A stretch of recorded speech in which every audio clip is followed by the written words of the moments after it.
दोस्तों एक बार फिर से आप सभी का स्वागत है। तृणमूल सुप्रीमो ममता बनर्जी ने विधानसभा चुनाव 2021 के लिए उम्मीदवारों की सूची जारी कर दी है।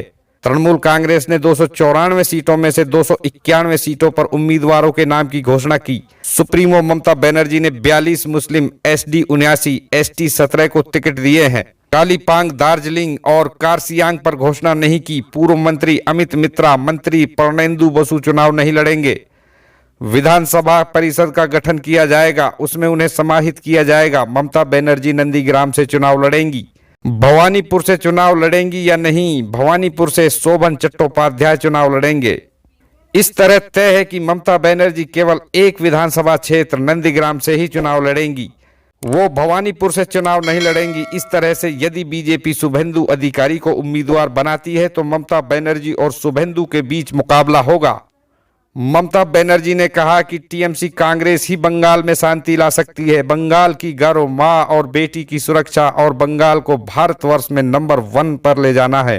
कंचन मलिक उत्तरपाड़ा, जून मालिया मेदिनीपुर सीट से चुनाव लड़ेंगी। मनोज तिवारी शिवपुर से चुनाव लड़ेंगे। सोनारपुर से लवली चुनाव लड़ेंगी। झाड़ग्राम से वीरहारा को उम्मीदवार बनाया गया है। चंद्रिमा भट्टाचार्य दमदम उत्तर से चुनाव लड़ेंगी। बैरकपुर से राज चक्रवर्ती चुनाव लड़ेंगे। राजहाट से अदिति मुंशी चुनाव लड़ेंगी।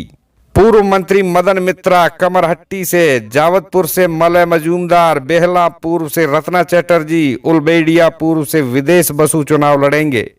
तृणमूल सुप्रीमो ममता बनर्जी ने विधानसभा चुनाव 2021 के लिए उम्मीदवारों की सूची जारी की। ममता बनर्जी ने 291 सीटों पर उम्मीदवारों के नाम की घोषणा की। इस अवसर पर मंत्री फिरहाद हकीम, मंत्री पार्थ चटर्जी, MP सुदीप बंदोपाध्याय, सुब्रतो बख्शी सहित अन्य उपस्थित थे। बता दें कि ममता बनर्जी अभी तक चुनाव की घोषणा के दिन ही उम्मीदवारों के नाम की घोषणा करती है, लेकिन इस बार उम्मीदवारों के नामों की घोषणा में देरी हुई है। बता दें कि पश्चिम बंगाल में कुल 294 विधानसभा की सीटें हैं और टीएमसी अकेले विधानसभा चुनाव लड़ रही है। ममता बनर्जी साल 2011 में वाम मोर्चा को हराकर सत्ता में आई थी और तीसरी बार वो मुख्यमंत्री पद के लिए प्रतिद्वंद्विता कर रही है। हालांकि इस चुनाव में टीएमसी का बीजेपी से जबरदस्त मुकाबला है। आज ही बीजेपी भी 60 सीटों के लिए उम्मीदवारों के नामों की घोषणा कर सकती है।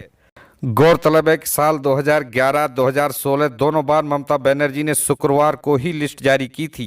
चुनाव आयोग के चुनाव की तारीख का ऐलान होने के बाद ही राजनीतिक पार्टियों में उम्मीदवारों को लेकर मंथन शुरू हो गया था। उम्मीदवारों को लेकर बीजेपी के नेताओं की दिल्ली में मैराथन बैठक चल रही है। वहीं टीएमसी ने शुक्रवार को उम्मीदवारों की सूची जारी कर दी। बता दें कि ममता बनर्जी प्राय प्रत्येक चुनाव के दौरान शुक्रवार यानी जुमे को ही प्रत्याशियों की सूची जारी कर। टीएमसी के नेताओं का कहना है कि ममता बनर्जी शुक्रवार यानी जुमे को अपना शुभ दिन मानती है, इसलिए शुक्रवार को ही ममता बनर्जी सभी प्रत्याशियों के नाम का ऐलान करती हैं। इससे पहले 2011 में ममता बनर्जी ने 18 मार्च को प्रत्याशियों का ऐलान किया था और 2016 में 4 मार्च को सूची जारी की थी। दोनों बार शुक्रवार था और अब एक बार फिर से इसी दिन सीटों पर कैंडिडेट्स का ऐलान किया। आपको बता दें कि मुस्लिम समुदाय में जुमे का खास महत्व होता है।